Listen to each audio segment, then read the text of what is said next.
Good afternoon. I'm Scott Dunwoody, and we're here at Bethesda Mission's old Shamrock Fire Station, which has been our community center, youth center facility here for 33 years. We've been reaching out to children, teens, and their families. We like to say, and we took the whole idea of a fire station, and we used that as the underlying thing to say that we have been fireproofing lives of children, teens, and families for all those years that we've been blessed with being in this facility. What's happened is, over the past 6-7 years, we've had a vision. And that vision has been to acquire the former printing company, which is right adjacent to the fire station. And we renovated that and finished it in 2019, created a beautiful high school-sized gymnasium, computer lab, and community rooms, which has been a great asset. We never had outdoor space before, so when we acquired the site, we were able to get some outdoor space as well. Where we're at this stage, and in 2023, finally the vision will be completed. We are going to demolish this old fire station. It's over 100 years old. Functionally, it's been a challenge just being able to make it work here, but we have done that successfully. And now it's time. It would have cost us $700,000 more to renovate the fire station than to knock it down and build new. And just, I think the economics of it really said that we did need to demolish the building. We have been conscious of people in the community who know about the Shamrock Fire Station. We've worked with the fire chief and others interested in fire stations and shared our story with them, and we believe they've been supportive of what we want to try to do. So we're at that stage. Demolition is going to occur in the last part of June, and prior to that, we're going to have a celebration. And I wanted Michael Green here to share. He grew up in this community. He knew about this facility to a degree, I'll say. Didn't fully understand it. Mennonite Conference really had the ownership of this prior to us buying it. And there was programs being operated out of here, but it really wasn't that well publicized, so a lot of people didn't know it. So Michael, I'm going to ask you, Michael is the coordinator of our teen program here at our community center, and I'm going to ask him to share a few minutes about what his impressions, and we were just talking, there's a lot of emotional attachment. If you've been in a facility for 33 years, there's emotional attachment to this place, and we can identify and remember the children, teens, and families that we have spent a lot of time with and watched their lives as they began to come and spend time with us. And then as mentoring and nurturing and loving these kids occurred, we then were able to see them go to the stage where they actually were graduating from high school, big deal, and then staying out of the juvenile justice system, which is a big deal. We don't want these kids that we're working with to spend time at our men's and women's shelter. So we're doing a whole lot of things to help them not do that and building them so that they can go on in life and be successful. Michael, share some of your thoughts about what this Shamrock Fire Station means to you, because you've spent quite a few hours here over the past few years. Yes, I did. Thank you, Scott. It's just growing up through this neighborhood, corner store used to be there. It was really just 3 or 4 of us. We used to just literally walk the neighborhood, and we never knew what was here. And so I remember just one lady just came out. I think her name was Cherie, and she came out and said, "Hey guys, would you like to come in and check out our place?" And long story short, the big was the basketball. Yep. And for me, I love basketball, so it was just amazing coming here and see there was an indoor play for the winter time. And not just that, but they had activities. They invited me and the teams. There was only 4 of us at the time, so it wasn't a big team program that I didn't know that they had. And so it was almost like the beginning of what I see my destiny of coming back here was. So it was just amazing coming here, playing basketball, and even just a side note, I actually broke my arm. Broke my arm literally playing basketball here. So there's a lot of history here. Talking to old friends, family members, neighbors, hearing that this building is going to be getting knocked down, we got a lot of highs and lows. Even my niece came here a couple years ago, and we told about the celebration, and she was almost like about to cry over the phone.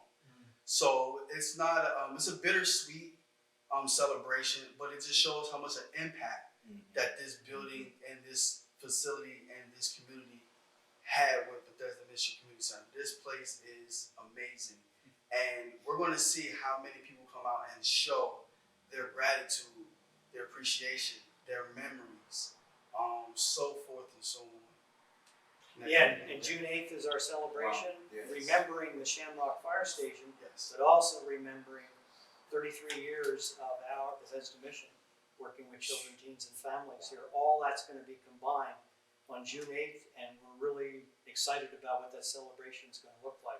Yes, please come out. You're going to hear so many stories. You're going to hear so many stories of, even sometimes we had leagues here.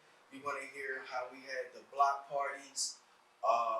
We might even have some celebrities that come by. We have so many people that came through this community centers, come through what we call the Shamrock, and really see how many memories that we have growing up. Just learning about the community, learning about servanthood, learning about leadership, learning about so many things that has happened in this building is just going to be such a fantastic moment, and to prepare for what's coming. Well, and you're a testimony, just your character and passion for wanting to reach kids, and it all kind of started as you were walking the streets of 15th and Her in this neighborhood. This is the northern section of Allison Hill, Yes. and we have made a significant difference in this whole neighborhood in those years, just to create a community-wide understanding of how lives of kids and families could change. I want to have Nishan Walker share with us. Nishan is responsible for all the programming here at Bethesda Missions Community Center. And we hear a lot about two words, access and attitude. And I've heard you share passionately about what those words mean for you, and how we're impacting kids, to give them also what you've said a number of times.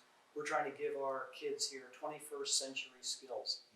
So if you can share, Nishan, about what that has meant for you as you've been helping as well. Absolutely. So when we talk about access, right, we're giving them access to resources. We're also giving them access to developing them spiritually and mentally and intellectually.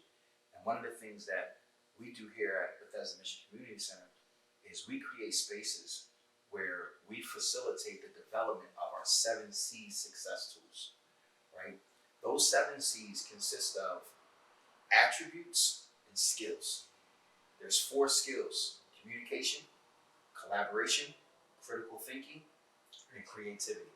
And there's 3 attributes: care, character, and confidence, right? So everything that we do, from basketball to arts and crafts to whatever it is, whatever we do, we utilize those things to facilitate the development of these 7 C's. Because it's these 7 C's that our teams, our students, our families, they're going to need in order to be successful in the 21st century for life and for work.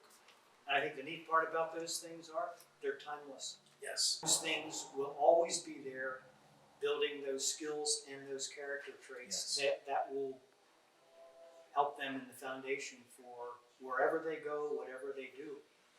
Where we're headed in this, we're now headed toward trying to raise the remaining dollars to be able to pay for demolition and the building of this new structure here. It's twice the size of this fire station facility that we've operated now for 33 years.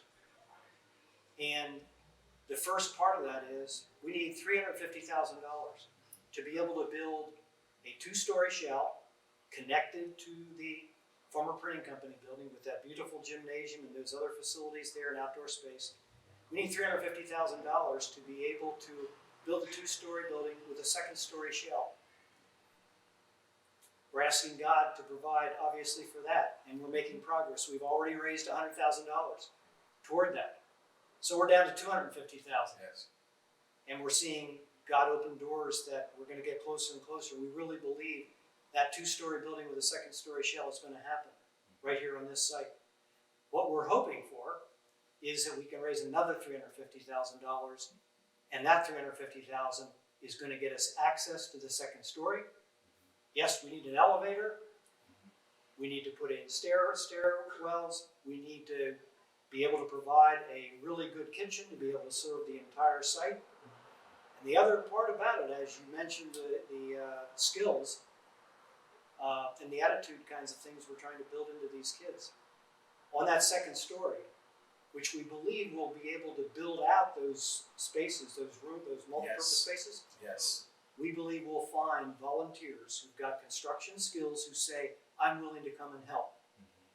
What's so neat about that is, those spaces up there on the 2nd floor that we want to get access to, it is the 4 skills that you just mentioned. Yes. So you want to talk about crucial is for us to get to that stage, and we are reaching out as best as we can to this community and saying, help us get there. Help us get to the 2nd story access so that we are able to provide the full vision of what this has meant. And the last thing I would say is, this has been a youth center for 33 years. When we bought the printing company and remodeled it, this became a community center. And anybody that knows anything about the urban area knows that community centers are a lifeline for children all the way up to seniors and adults. Yes. It's their lifeline. They don't have all the other facilities that occur out in the suburban areas. That's why this is crucial. It's a legacy project. It's going to provide something just like this has provided 33 years of fireproofing kids' lives. We can see another 50 and even longer number of years that this community center can now function in this northern section of Allison Hill. So I thank you so much for your hearts and passion for helping these kids. We could tell stories after story after story about how kids' lives have been changed. Now we're asking the community to be able to support us to be able to accomplish this vision. Absolutely. So thank you very much for listening.